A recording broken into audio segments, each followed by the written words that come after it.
National education policy में pre primary 1, pre primary 2, pre primary 3 इसका जो कंटेंट अभी आप लोग यूज कर रहे हो, ठीक है, ये भी डिफरेंट स्टेक होल्डर्स ने अंडर द लीडरशिप ऑफ समग्र शिक्षा, जिसमें नेशनल डेवलपमेंट फाउंडेशन ने भी कंट्रीब्यूट किया, ये कंटेंट आपके बच्चों को दिया गया था। तो हमने करीब 8000 के करीब बुक्स भी आप लोगों को दी थी different through director school education के टू स्टार्ट विद, ठीक है ना। दूसरा फोकस था FLN, early warning system for the children at the risk of dropping out, ठीक है। इस सब्जेक्ट पर थोड़ी सी बात करेंगे। सब्जेक्ट थोड़ा सा टेक्निकल है, ठीक है, इसमें lot of data intervention is required since we do not have much data on it, but at least school level पर ऐसे कौन से साइंस हैं कि जिनको देखकर हमें पता चल सकता है कि बच्चा ड्रॉप आउट करने वाला है, तो हम उस बच्चे को रोक सकें। इस टॉपिक पर हमारे दो लोग आपसे बात करेंगे। आज की ट्रेनिंग का पहला ऑब्जेक्टिव तो ये है। दूसरा ऑब्जेक्टिव जो आज की ट्रेनिंग का ये है कि आप लोगों का अब एडमिशन का सीजन शुरू होने वाला है। एडमिशन कब शुरू हो जाती है?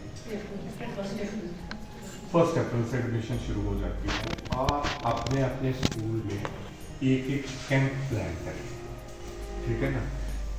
अभी आपके जो कमिश्नर सेक्रेटरी हैं उन्होंने भी कहा कि एनरोलमेंट जो है वो स्कूलों में बढ़े, ठीक है ना। उसमें हमारा स्टाफ भी आएगा, आपकी मदद करेगा, और ये देखो कि आपके स्कूल की एनरोलमेंट कैसे बढ़ सकती है। क्या रीजन है उनका स्कूल ना अटेंड करने का, क्या क्या एक्शंस हमने उसके स्टेप्स के अकॉर्डिंग लिया है, क्या असिस्टेंस हमने उनको प्रोवाइड की है, उनके प्रॉब्लम कंसर्न इश्यूज जो भी है उसके रिलेटेड, और क्या रिजल्ट ऑफ फीडबैक। जैसे सपोज कोई एक बच्चा है वो काफ़ी टाइम से स्कूल अटेंड नहीं कर रहा है, तो टीचर्स या जो भी कमेटी हमने बनाई है उसके मेंबर्स डिस्कस करेंगे कि हाँ ये बच्चे हैं, इतने बच्चों की अटेंडेंस कम है और इनमें किसी को कोई अडल्ट रिस्पॉन्सिबिलिटी आ गई है, कोई बहुत ज़्यादा बीमार है, या किसी का भी कोई बुलिंग का केस है, कोई वायलेंस है, कोई पेरेंट्स इतना सपोर्ट नहीं कर रहे हैं, जो भी केस है उसके रिगार्डिंग हमने क्या असिस्टेंस उसे प्रोवाइड किया, क्या और क्या उसका रिजल्ट है, फीडबैक। कुछ और भी जनरल स्टेप्स हैं जो हम यूज़ कर सकते हैं ड्रॉपिंग आउट के नंबर को रिड्यूस करने के लिए। जैसे हम स्कूल्स में फिजिकल पनिशमेंट्स ना दें, वैसे आई नो कि बहुत सारे स्कूल्स में फिजिकल पनिशमेंट है ही नहीं। हाइजीनिक ड्रिंकिंग वाटर मेंटेन करें, किचन एंड सराउंडिंग्स क्लीन रखें, और टाइम टू टाइम बच्चों को कैरियर गाइडेंस वर्किंग भी है, उस पर कुछ रिजल्ट भी हमें आया है कि नहीं, ये भी हमें टाइम टू टाइम उसमें चेक करना है। और जितने भी हमने EWS के इंडिकेटर्स या प्रोसेसेस यूज किए वो एविडेंस बेस्ड हैं, मतलब पर्टिकुलर रिजल्ट है उनका कुछ कि नहीं। कुछ मेन पॉइंट्स की बात करें तो जैसे हमने स्टार्टिंग में बताया था कि early warning system drop out prevention के लिए है, आउट ऑफ स्कूल चिल्ड्रंस के लिए नहीं है, क्योंकि ये एक तरह की स्ट्रेटेजी है जो बच्चे ड्रॉप आउट होने वाले हैं या जो सिर्फ रिस्क पे हैं उन्हें हम कैसे रिटेन कर सकते हैं स्कूल में, उसके सॉरी।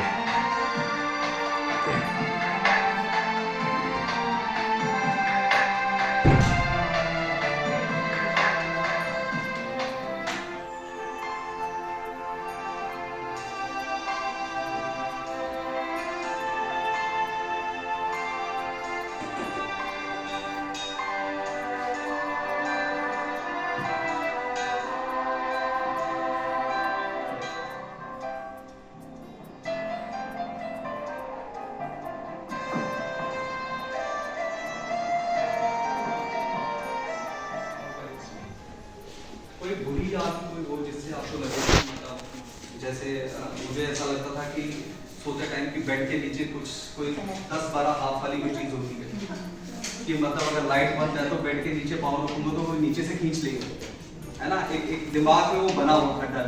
हमारे घर में ना पीपल का, हमारा जो सिटी में घर था वो पीपल का पेड़ है हमारे घर, पूरे घर उस पेड़ के नीचे आता है किस्म। तो आप स्टोरी सुनते हो ना तो सुनाते पेड़ में ना भूत होते हैं, इसलिए वो पुराने ज़माने का घर था। आपको वॉशरूम भी जाना है तो आपको रूम से निकल के जाना है, तो मुझे याद है वो अकेले जाते ही नहीं थे, मतलब किसी कजन को उठा देना, इकट्ठे सोते हैं तो उठाना कि वैसे बाथरूम चल, वो बाहर से आवाज़ लगाएगा, मतलब वो थोड़ा सा। और मैं आपको बताऊँ हमारे घर में भी ऐसे होता था कि बाहर एक पेड़ होता था, तो हमें क्या करना, हम अगर रूम से वहां तक हमें जाना होता था तो हम इतनी तेजी में जाते थे, दौड़ के जाते थे और वापस भी दौड़ के आते थे ताकि हमें पकड़ ना ले कोई, ठीक है। और जाते हुए चिल्लाते हुए बोलते थे कि आजा भूत अब। पीछे से जब हमने भागना तो ऐसी एक्टिविटी करते थे। और कोई सर आप नहीं, कुछ तो होगा 10 साल में या फिर बता दिया आपने ये वाली थी। जी ma'am. Our sensitivity towards the children and our constitutional and national commitment and international commitment, ठीक है ना, ये सारी चीजें इससे असरटेन होती हैं। हाउ वी कीप चिल्ड्रन, हमारे तो अपने बच्चे भी नहीं पढ़ते, ठीक है ना, बट उनको वी कीप ऑन एफर्टिंग, ठीक है। How we keep children in families and in schools, ठीक है, reflects our international commitment also. International commitment word मैंने इसलिए यूज किया because government of India has committed to certain sustainable development goal. थोड़ा मैं आपको पर्सपेक्टिव बता रहा हूं कि व्हाई, ठीक है। There are different sustainable development goals जो 2016 में यूएन ने तय किए थे डिफरेंट कंट्रीज पर, और हमने एज ए कंट्री कहा कि हम भी अपना जो देश है इसमें जो सस्टेनेबल गोल्स हैं इनको, और इसमें एक मेजर सस्टेनेबल, जैसे सस्टेनेबल गोल 1 की अगर हम बात करें तो बहुत सारे सस्टेनेबल गोल हैं, एंड पॉवर्टी है, हेल्दी लाइफ है, डिफरेंट टाइप के सस्टेनेबल गोल हैं। बट 2 जिन मेन गोल्स पर आप हमारा ये प्रोग्राम बेस्ड है, दैट इज सस्टेनेबल गोल 4, ठीक है, inclusive education and life long learning. Life long learning तब होगी, और आपकी नेशनल एजुकेशन पॉलिसी भी ये कहती है कि बच्चा प्री प्राइमरी में आएगा तो कहीं ना कहीं तक पढ़ेगा, तभी उसकी लाइफ लॉन्ग लर्निंग ही हो जाएगी ना। अगर वो बीच में ड्रॉप आउट हो गया